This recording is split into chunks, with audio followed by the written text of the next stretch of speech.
तो हमें क्या करना है, effect of liberalisation on India देखते हैं। अब देखो ये क्वेश्चन आता कहाँ से, पहली बात तो ये समझना पड़ेगा। मैंने कहा था जो 1991 में इंडिया ने क्या किया था, किसको फॉलो किया था, लिबरलाइजेशन को, यानी कि हम एक पॉलिसी लेकर के आएंगे, एलपीजी की पॉलिसी लेकर के आए थे। कब लेकर के आए थे पॉलिसी, 1991 में हम क्या लेकर एक पॉलिसी लेकर के आएंगे। उस पॉलिसी का नाम क्या रखा हमने, एलपीजी रखा था, याद रखना।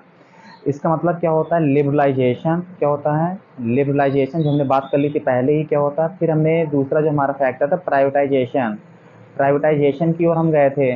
फिर हमारा क्या था, ग्लोबलाइजेशन, जो हमारा चैप्टर का नाम है ग्लोबलाइजेशन। इन तीन चीज़ों को हमने फॉलो किया था, कब से, 1991 से। हुआ क्या था 1991 तक, 1991 से पहले मतलब कि 1947 से हमारा देश आज़ाद हो गया, और 1911 तक हमने क्या किया, कुछ ट्रेड नहीं किया, फॉरेन एक्सपोर्ट कुछ नहीं किया, हम सिर्फ इंपोर्ट करते थे। हम क्या करते, सिर्फ इंपोर्ट करते थे, एक्सपोर्ट कुछ नहीं करते थे।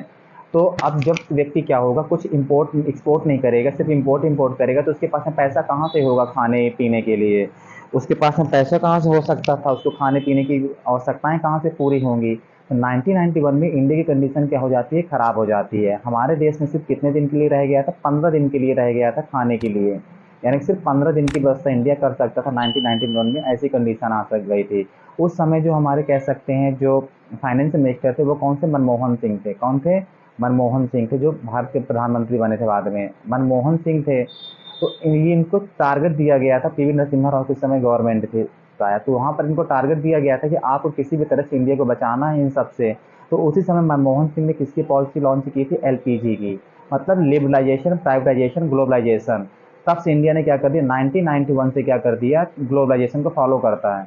और क्योंकि 1991 के पहले 1991 तक क्या था, इस समय हमारे पास सिर्फ 15 दिन के लिए रह गया था खाने के लिए, तो मजबूरी में हमको कौन सी पॉलिसी अडॉप्ट करनी पड़ी थी, एलपीजी की पॉलिसी अडॉप्ट करनी पड़ी थी। और हम कहाँ गए थे, आईएमएफ गए थे, इंटरनेशनल मॉनेटरी फंड, जो कब बना था, 1945 में बना था। हम इसके पास में जाते हैं लोन मांगने के लिए, तो आईएमएफ हमसे कहता है कि तुम्हें क्या करना पड़ेगा, एलपीजी की पॉलिसी अपने देश में स्टार्ट करो, लिबरलाइजेशन, प्राइवेटाइजेशन, ग्लोबलाइजेशन। क्योंकि 1991 से 47 से लेकर 91 तक इंडिया ग्लोबलाइजेशन में नहीं था, ना तो ये कुछ ट्रेड करते थे हम किसी से। और हमने क्या कर रखी थी, बहुत सारे सैंक्शन लगा रखे थे हैं कि हमारे देश में कोई अगर कंपनी आएगी तो इतनी हार्ड एंड फास्ट रूल थे हमारे तरफ में। तो हमने, हमारी मजबूरी कब बन जाती है, जब हमसे आईएमएफ कहता है कि हमें क्या करना पड़ेगा, एलपीजी की पॉलिसी लॉन्च करनी पड़ेगी। तो हमने क्या कर दिया, लिबरलाइजेशन, प्राइवेटाइजेशन, ग्लोबलाइजेशन को फॉलो कर देते हैं 1991 से। अब देखो यहाँ पर क्या था, अगर हम भारत ट्रेड नहीं कर रहा था तो अब फॉलो क्यों किया, क्योंकि खाने की कमी हो रही थी, 15 दिन तक के लिए सिर्फ सप्लाई रह गया था भारत के पास में। अब क्या करेगा, तो हमारी मजबूरी थी, क्योंकि ट्रेड जो होता है दो चीज़ों में होता है जो हम ट्रेड कर सकते थे, जो खाने पीने की वस्तुएं चाहिए थी हमें। एक चाहिए डॉलर चाहिए होता है, तो डॉलर भारत के पास में था नहीं, क्योंकि भारत क्या था, ट्रेड करता नहीं था। और गोल्ड भारत के पास में क्या था, गोल्ड बस था, तो गोल्ड भी कब, कितने दिन के लिए रह गया था हमारे पास में, 15 दिन के लिए रह गया था। अब ये मजबूरी थी हमारे पास में, तो फिर हम आईएमएफ के पास जाते हैं लोन के लिए। तो आईएमएफ हमसे क्या कहता है, तुम्हें क्या करना पड़ेगा, पॉलिसियाँ लॉन्च करनी पड़ेगी, तब तुमको क्या देगा, लोन देगा। तो आईएमएफ ने हमसे कहा था एलपीजी की पॉलिसी लॉन्च करो, या लिबरलाइजेशन करो, प्राइवेटाइजेशन करो, ग्लोबलाइजेशन करो। तब हमने क्या कर दिया, 1991 से हमने इसको फॉलो कर लिया। तो लिबरलाइजेशन का मतलब समझ में आ ही गया था, मैंने लिबरल होना, ट्रेड बैरियर्स को कम कर देना, फॉरेन कंपनियों को अंदर आने देना। तो ये क्या है, लिबरल हुए, उदार हुए हम थोड़ी से। फिर क्या किया हमने, प्राइवेटाइजेशन को फोकस करते हैं कि प्राइवेट क्यों हमें चले आएँ, कि आप क्या करें, जिसके पास में, इंडियन के पास में अगर पैसा है तो क्या कर सकती हैं, वो प्राइवेट कंपनियां लगा सकती हैं। प्राइवेट कंपनियां लगाएंगी, आप पैसा कमा सकते हैं, हमने इसको भी किया। फिर ग्लोबलाइजेशन मतलब हम भी क्या हो गया, व्यापार करने लग गए, जो हमारी वस्तुएं होंगी ये एक्सपोर्ट की जाने लग गई। तो इस तरह इंडिया ने क्या कर दिया, ग्लोबलाइजेशन में एंट्री मार दी। और चाइना ने क्या किया था, 1978 से ओपन डोर पॉलिसी को अडॉप्ट कर रखा था इसने। कब से, ओपन डोर पॉलिसी कब से अडॉप्ट कर रखी थी, 1991 से 78 में अडॉप्ट कर लिया था चाइना ने। चाइना इसलिए क्या किया था, बहुत आगे निकल गया। और इंडिया क्या करता है, 1991 में अडॉप्ट करता है, तो इसलिए पीछे रह गया। तो ये क्या था, पूरा इंडिया ने ऐसे अडॉप्ट किया था ग्लोबलाइजेशन को। तो देखो यहाँ पर एक पूछता भी है, इफेक्ट आता है लिबरलाइजेशन ऑन इंडिया, इफेक्ट क्या पड़ता है लिबरलाइजेशन का। तो देखो बूस्ट आता, कहता है फ्री ट्रेड का प्रैक्टिस, तो क्या हो गया, बूस्ट हो गया हमारा जो फ्री ट्रेड था, वो क्या हो गया, प्रैक्टिस बढ़ गया। राइजिंग कंपटीशन एंड कहता है इट्स पॉजिटिव नेगेटिव इफेक्ट, इसके दोनों थे, पॉजिटिव नेगेटिव इफेक्ट भी थे, कंपटीशन की वजह से निकल कर आए इंडियन इकोनॉमी में। Increase foreign investment and FDI, अगर अब फॉरेन कंपनी आने लग गई है भारत में तो डॉलर आया होगा, एफडीआई बढ़ गया भारत का। कहता है more economic integration of Indian market with, कहता है इंटरनेशनल मार्केट। अब इंडिया ने क्या कर दिया, इंटीग्रेट हो गया, इंडिया भी इंटीग्रेट कर दिया, कहाँ पर, इंडियन मार्केट से, यानी कि क्या होता है, इंटरनेशनल मार्केट क्यों निकल गया। मूव कहते मोर इम्पॉर्टेंट कहता है सिटिंग अप टू कहता है सेज हमने हमने क्या कर दिया, सेज बना दिया। सेज क्या था, जो बॉर्डर में कोई चीज़ आती हैं तो इसके लिए जो इकोनॉमिकल जोन बनाया था हमने, जो बॉर्डर में कोई भी चीज़ आएंगे वो क्या करेंगे, पहले हमने बैरियर लगा देते हैं, उस पर कुछ टैक्स लगा देते हैं। सेज का रोल ये होता है। देखिए वहाँ पूछे भी गया है, what is the globalisation, describe any four effect in Indian economy. चार इफेक्ट क्या क्या पड़े उसके, ये चार इफेक्ट पड़े थे, ये सब है। बूस्ट ऑफ ट्रेड हो गया, राइजिंग कंपटीशन हो गया, इंक्रीज फॉरेन ट्रेड हो गया, वो एफडीआई हो गया, मोर इकोनॉमिक इंटीग्रेशन हो गया, मूव कहता है more important for the setting of the stage हो गया। ऐसे ये होते हैं। अब देखो डब्ल्यू वर्ल्ड ट्रेड ऑर्गेनाइजेशन की बात करता है, कितने मेंबर है इसमें, 164 मेंबर हैं एट प्रेजेंट में। वर्ल्ड ट्रेड ऑर्गेनाइजेशन डब्ल्यू कहता है वह सेटअप कहता है इन 1 जनवरी 1995 में, यानी कि बना ये। एंड कहता है इंडियन हैज़ बीन कहता है फाउंडर मेंबर, और कौन थे इसमें, इंडियन कहते हैं इसके फाउंडर मेंबर थे, यानी स्टार्टिंग जब बना तब से इंडियन इसके मेंबर थे। एम एंड फंक्शन, इसके एम एंड फंक्शन क्या है समझो अच्छी तरह से।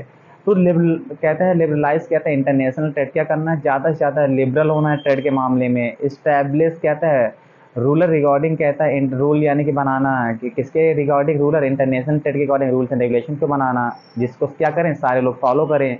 और कितने लोग फॉलो करें, जितनी जितनी कंट्रियाँ होंगी इसमें सारी कंट्रियाँ क्या करें, इसके रूल्स एंड रेगुलेशन को फॉलो करेंगी। See and ensure that the rule आपका कहता है इंटरनेशनल ट्रेड एंड कहता है बियॉन्ड, अब ओबे मतलब कह सकते हैं ट्रेड का जो इसमें रूल्स एंड रेगुलेशन है उसको क्या करें, सब लोग फॉलो करेंगे इंटरनेशनल मार्केट पे, और क्या जो ट्रेड होगा और सब कोई इसका फॉलो करेगा। कहता है इट इज़ कहता है आल्सो फॉर कहता है बहुत इंटरनेशनल कहते हैं ट्रेड कहते हैं नेगोशिएशन एंड कहते हैं सेटिंग ऑफ द ट्रेड कहते हैं रिलेटेड डिस्प्यूट। और क्या करता है डब्ल्यू कभी कोई देश आपस में अगर कोलैप्स हो जाए, किसी से लड़ाई झगड़े कोई कॉन्फ्लिक्ट राइज हो जाता है, तो डब्ल्यू क्या करता है, उनको सॉल्व करता है, सेटल करता है। कहता है कॉन्टिन्यूस कहता है इकोनॉमिक रिसर्च एंड कहता है इन इन बेनिफिट्स ऑफ द कहते हैं इंटरनेशनल मार्केट एंड कहता है ट्रेड प्रैक्टिस। इससे क्या हो जाता है, बहुत सारे में फ़ायदा होता है, किसको, इंटरनेशनल मार्केट को भी होता है, और जो कंट्री होती है उसको भी बहुत सारे फ़ायदे होते हैं, किससे, इन सब से। फिर कहते हैं देखो short coming of the W देखो कमियाँ क्या हैं डब्ल्यू में, इसको देख लेते हैं। तो कौन कौन सी कमियाँ होती हैं। एट टाइम कहता है द फ्री एंड फेयर कहता है ट्रेड कॉन्सेप्ट कहता है क्वेश्चन, जो आप कह सकते हैं जो फ्री एंड फेयर जो ट्रेड ये कॉन्सेप्ट चला रहा है ना, इस पर क्वेश्चन उठना चालू हो गए। क्योंकि डब्ल्यू भी क्या करता है, कई देश जो इन्फ्लुएंशियल देश होते हैं वो क्या कर देते हैं, इसको अपने अंडर में ले लेते हैं, और इसी डब्ल्यू भी क्या करता है, इसी के अंडर में काम करना चालू कर देता है जैसा ये चाहता है। इट इज़ कहता है डोमिनेटेड बाय द कहता है डेवलप कंट्रीज, देखो लिखा भी है कि इसके द्वारा डोमिनेटेड होते हैं, डेवलप कंट्री के द्वारा क्या करते हैं, डोमिनेटेड होता है। कंट्रीज कहता है इनफेयरली कहता है रिटेन ट्रेड बैरियर्स वगैरह, इसमें क्या कर देते हैं, ये इसको ज़्यादा प्रोत्साहन कर देता है। मिस यूज बाय द कहते हैं डेवलप कंट्रीज, और इसका मिस यूज कौन करता है, सबसे ज़्यादा डेवलप कंट्रियाँ मिस यूज करती हैं इसका। डेवलपिंग कंट्रीज यार कहता है post to remove trade barriers, और डेवलपिंग कंट्रियाँ क्या है, उनको मजबूर किया जाता है कि ट्रेड बैरियर्स क्या करो, ख़त्म करो। बल्कि डेवलप कंट्रियों को ऐसा नहीं कहा जाता। कौन फंसता है इनके चक्कर में, जो डेवलपिंग कंट्रियाँ होती हैं उनको मजबूर किया जाता है कि आप क्या करो, अपने बैरियर्स को ख़त्म करो। फॉर एग्जाम्पल कहता है डेवलप कंट्री लाइक कहता है अमेरिका गिव हाई कहता है सब्सिडी टू इट्स कहता है फार्मर, ये क्या करता है अपने फार्मर को ज़्यादा सब्सिडी प्रोवाइड करा देता है, जिससे क्या करते हैं उनको सस्ता प्रोवाइड हर चीज़ प्रोड्यूस होता है। इसलिए क्या है कंपटीशन हो ही नहीं सकता। वाइल कहता है at the same time developing countries और कहते हैं ask not to support farmer, क्योंकि इनके पास इतना बजट नहीं होता कि अपने फार्मर को इतना सपोर्ट कर सके। क्योंकि अमेरिका में क्या 2 से 3% लोग एग्रीकल्चर करते हैं, और भारत जैसे देश में क्या 50% से ज़्यादा लोग एग्रीकल्चर में लगे हुए हैं, तो कैसे मुकाबला हो सकता, मुश्किल है। देखो क्वेश्चन कौन कौन से बोर्ड क्वेश्चन जो हमारे में आए हैं, can describe any 5 characteristics of the W की 5 विशेषताएं बतानी कौन कौन सी होती हैं। ऐसे क्वेश्चन पूछ लेता, तो ऐसे क्वेश्चन क्या होने चाहिए, रेडी होने चाहिए आपको।